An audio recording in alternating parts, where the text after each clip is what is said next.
नमस्कार, मैं हूं रविश कुमार। न मैं गोदी मीडिया का हिस्सा हूं, न मैं किसी आईटी सेल का सिपाही हूं और न ही किसी दल का प्रचारक। मैं सिर्फ एक पत्रकार हूं जो सवाल पूछता है, क्योंकि सवाल पूछना ही लोकतंत्र की सांसें चलाए रखता है।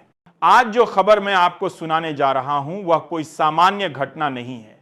यह उस दौर की कहानी है जहां गठबंधनों का गणित सत्ता के सिंहासन को हिला देता है। मोदी सरकार का पतन। शुरुआत कैसे हुई भारत की राजनीति में? आज का दिन ऐतिहासिक है। नरेंद्र मोदी की सरकार गिर गई। जी हां, वो सरकार जिसे लोग अजेय समझते थे, आप जो हर चुनाव में प्रचंड बहुमत लाती थी, जो खुद को 400 पार का सपना दिखाती थी।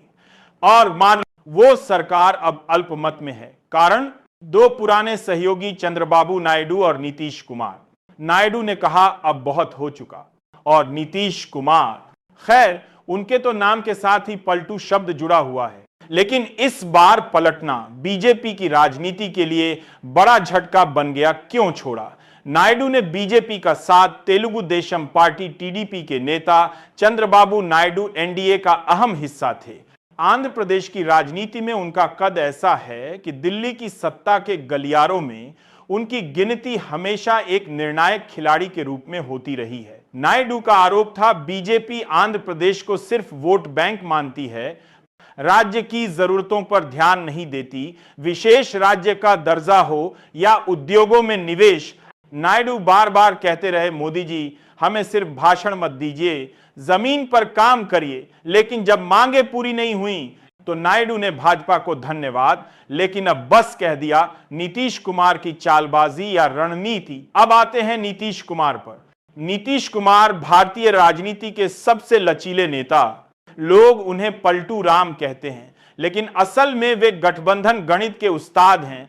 आज वे बीजेपी छोड़कर विपक्ष की ओर चले गए, कारण वही पुराना सम्मान नहीं मिल रहा। नीतीश कहते हैं, हमने साथ दिया लेकिन हमें सिर्फ अपमान मिला, न सीटें सही न भूमिका सही।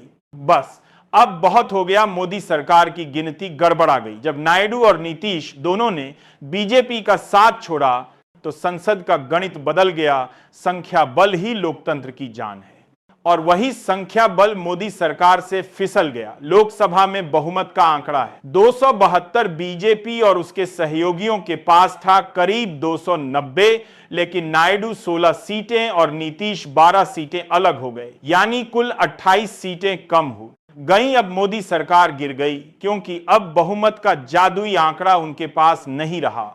गोदी मीडिया का हाल। गोदी मीडिया अब क्या कर रही है? जिन चैनलों पर हर शाम मोदी अमर है के नारे लगते थे, वहां अब स्क्रीन पर नए नए जुमले सजाए जा रहे हैं।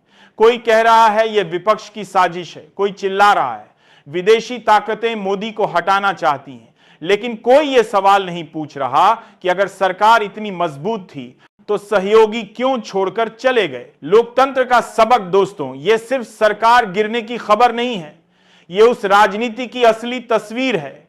जीवी की शक्ति सब संसद 10 सरकार की गाड़ी बचे है, जहां गठबंधन सिर्फ कुर्सी की मजबूरी नहीं बल्कि लोकतंत्र की बुनियाद बन चुका है। मोदी सरकार ने हमेशा विपक्ष को कमजोर बताने की कोशिश की, लेकिन आज वही विपक्ष गठबंधन के बूते मजबूत नजर आ रहा है।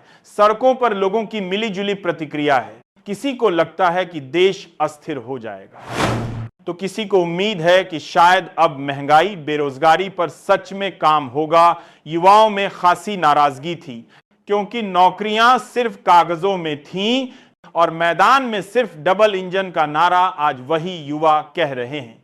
सरकार गिरे या बने, हमें नौकरी चाहिए, हमें भविष्य चाहिए। मोदी जी ने आज संसद में खड़े होकर कहा, यह जनता का अपमान है, हमारे खिलाफ साजिश हुई है। ऐसी सादरी बात जीन की हादरी, लेकिन मैं हार मानने वाला नहीं हूं। उनकी आवाज में गुस्सा था, लेकिन चेहरा थकान से भरा हुआ। अब आगे क्या? अब सवाल उठता है, आगे क्या होगा? क्या विपक्ष मिलकर नई सरकार बनाएगा या देश एक बार फिर आम चुनाव की तरफ जाएगा? सूत्र बताते हैं कि कांग्रेस, नीतीश, नायडू और अन्य विपक्षी दल एक विकल्प सरकार पर विचार कर रहे हैं, लेकिन भारतीय राजनीति में विश्वास शब्द अब उतना भरोसेमंद नहीं